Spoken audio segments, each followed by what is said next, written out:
Patient's name: Ruby Berry Shine Pinch. Type: Unicorn. Age: 9. Coat color: pink. Main color: rose. Two-tone. Cutie mark: 3 gems. The doctor put the dictaphone down and levitated a scalpel. "Okay, Ruby," he said, looking at the filly lying on the table in front of him. The pale, unnatural light was making her look even smaller. "Let's see what happened to you."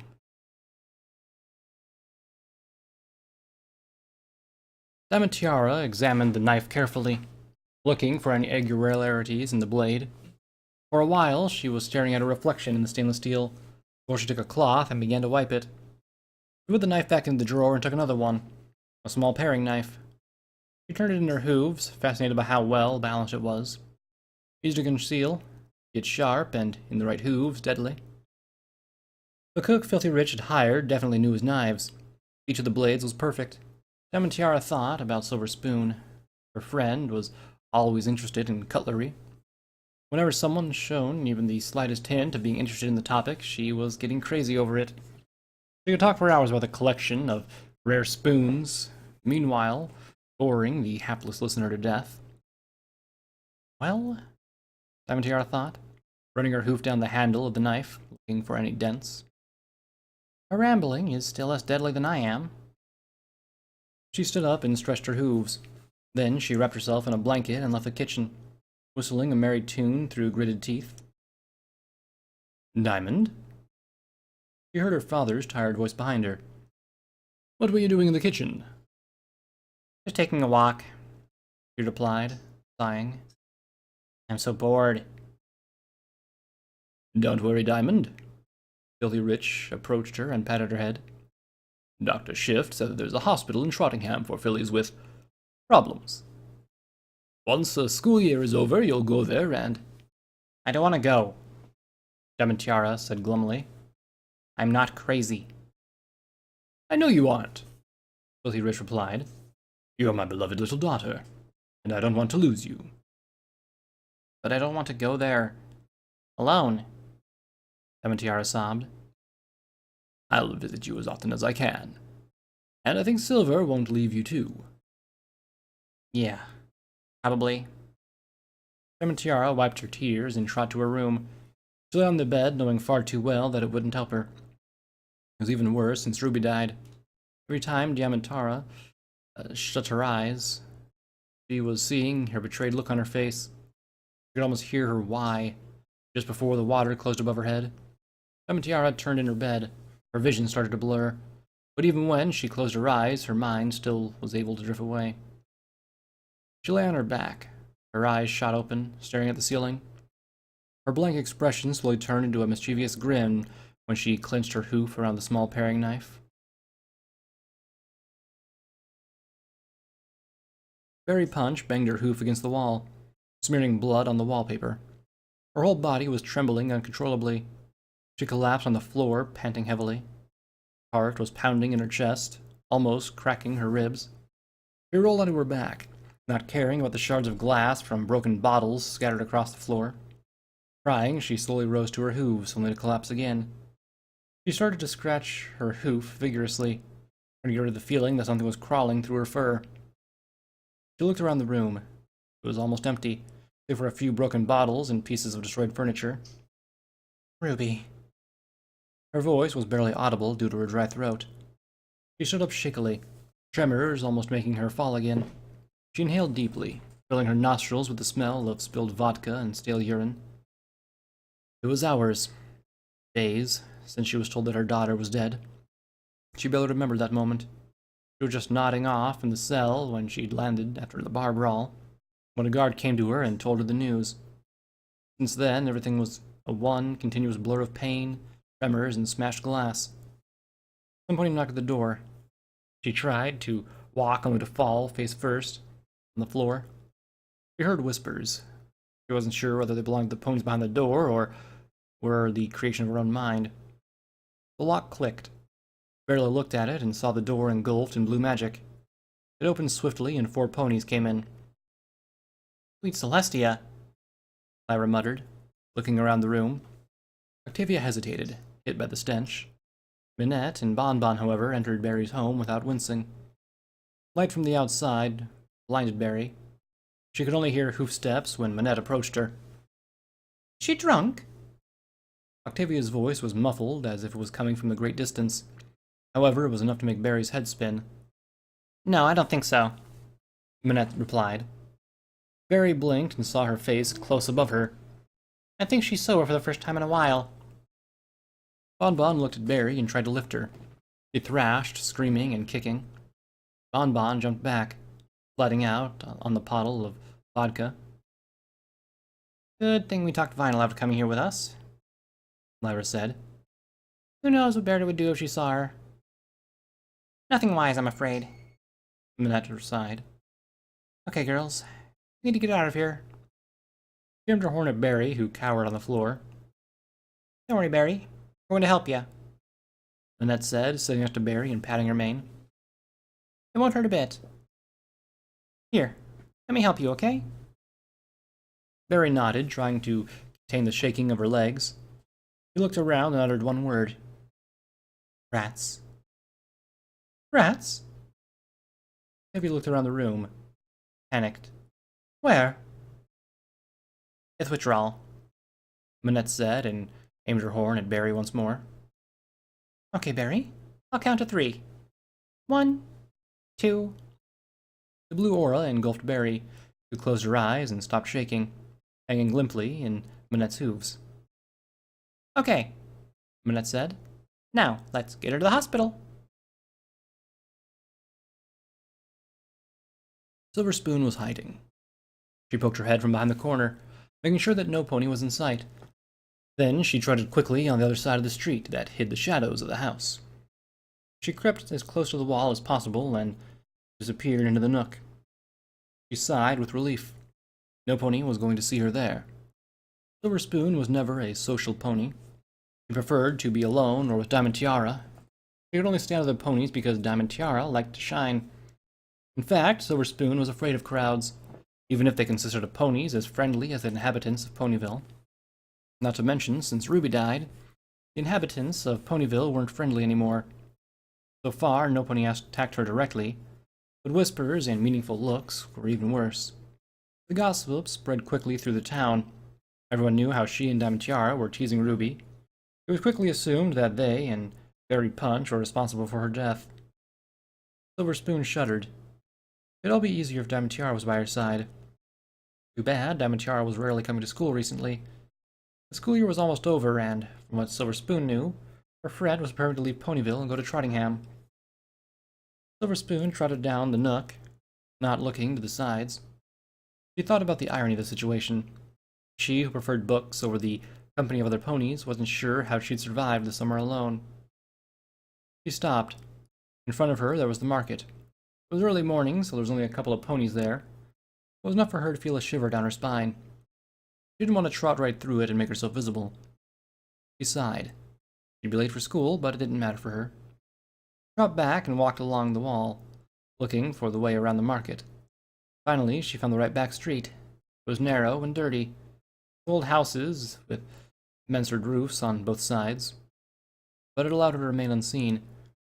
She relaxed a bit and stepped on the sidewalk. "Hey, you!"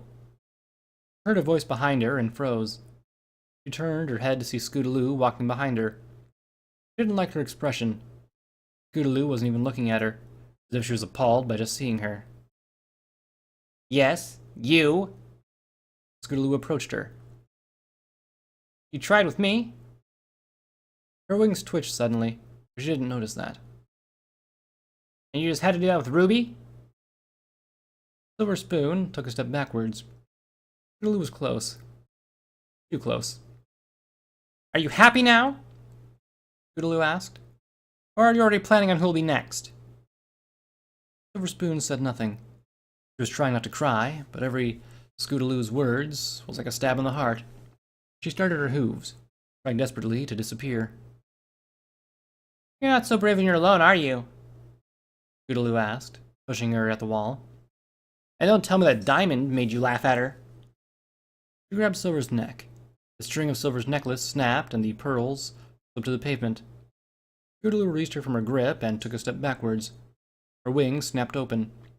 She was glaring furiously at Silver Spoon, who was standing there, shivering with her eyes closed. The punch she threw Silver Spoon backwards at the wall. She fell on the pavement and cowered, whimpering. She was waiting the next punches and kicks, but nothing happened. She opened her eyes. One of the lenses in her glasses was shattered. She could also feel the blood running down her face from the place where the bent frame had hit the brow. She blinked, stunned by the hit, and saw Scootaloo standing above her. Her eyes were widened. She was covering her mouth with a hoof.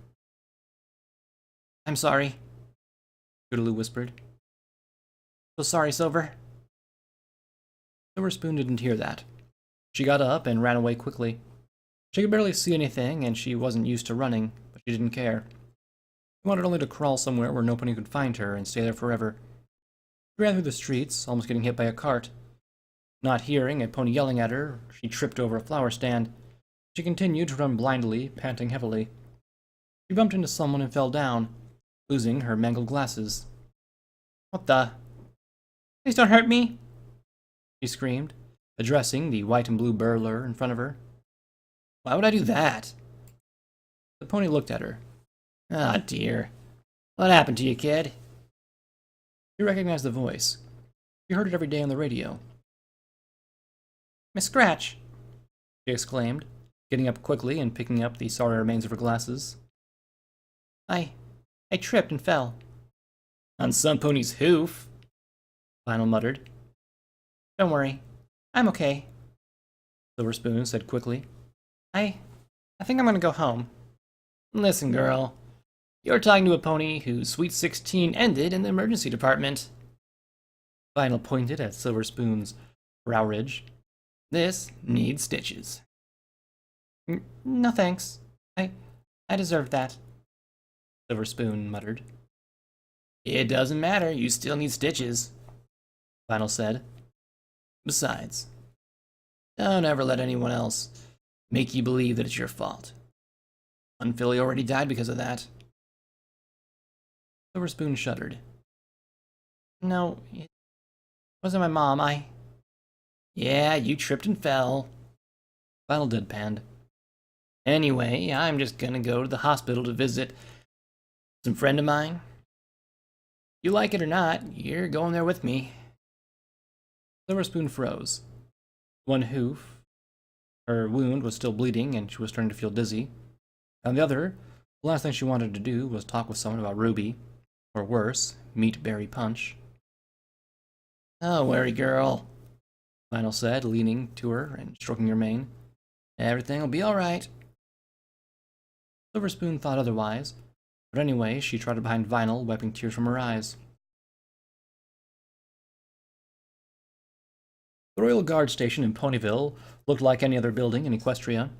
Cheap furniture, the princesses smiling from the posters, photos of wives, mare friends, and foals on the walls, and the smell of old papers, coffee, and cigarettes. Ride Control entered the room and sat in his chair. When he was a young colt, he often dreamed about working in the Princess Celestia's palace at Canterlot. Now, all he dreamed of was another guard to help him. Usually, 2 guards were enough for Ponyville, but recently, after a 9-year-old colt was murdered, his classmate committed suicide, and then the drunk mother of said classmate beat another mare, they suddenly had a lot of work to do. Luckily, the other guard, called Front Kick, still was young and ambitious enough to work hard to solve these cases. A minute after Ride Control entered his office, Front Kick was there too, levitating a file. He dropped it on his desk. Ride Control looked at it and saw the photo of a filly with a large cut in her chest, making the internal organs visible. He winced. It wasn't for the photo. For many years of service, he was used to such views. However, when he saw it, he immediately imagined his granddaughter lying on the autopsy table. He looked at the framed photo one kept on his desk, depicting a small, ginger filly wearing a scout uniform and smiling at the camera. "I talked to the Dr. Tulip," said Front Kick. "The cause of death was." "Drowning?" Ride Control asked. "Yeah, not surprising at all." Front Kick sighed. "However, I took a walk up the river. About a mile from the dam, there's a steep bank. Somebody walked through those bushes recently. So, a lot of kids play there. Rag Control shook his head. Front Kick was surely enthusiastic, but he still lacked experience. Not everything, Front Kick said. Our victim has a very large abrasion on the side, as if she slid off the slopey slope before falling into the river. Dr. Tulip even found some sand in the wound. Probably was there more in her fur, but water. To the point, Front Kick. Rag Control interrupted him. He thought he was too old for that. I took a look at the bank. About 2 yards above the water, there was a place where the soil looks a bit moved, as if something heavy bounced off it recently and fell into the water. Rag Control looked carefully at the younger guard. So you found a place where that poor filly had jumped into the river. We don't have time to examine suicides. The guy who murdered that colt 2 weeks ago was still running free. Well, after I found that place, I examined the bushes and found this. Front Kick opened the file and levitated a photo of something carefully placed into a Ziploc bag. It's a hare. Rag Control took his glasses, looked at the photo more carefully. It could be hers. It's not, Front Kick said. It's violet, not rose. Do you remember where we found the last violet hare, boss? Rag Control froze. He looked at the photo of his granddaughter again and imagined her lying in the morgue. So that means... I believe the cases are connected, Front Kick said. Some pony in Ponyville murdered foals. But who? Rag Control asked. Many ponies have violent manes. Need to be careful. We can't let that motherfucker escape. Exactly. Front Kick looked at the photo lying on the top of this small pile of papers, the one showing Ruby Pinch's exposed organs. We better keep this a secret. Don't want ponies to panic.